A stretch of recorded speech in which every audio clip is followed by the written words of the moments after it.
తల మీద చెయ్యి వేసి బొట్టు పెట్టినా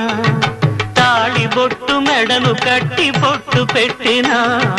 తల మీద చెయ్యి వేసి బొట్టు పెట్టినా తాళి బొట్టు మెడను కట్టి బొట్టు పెట్టినా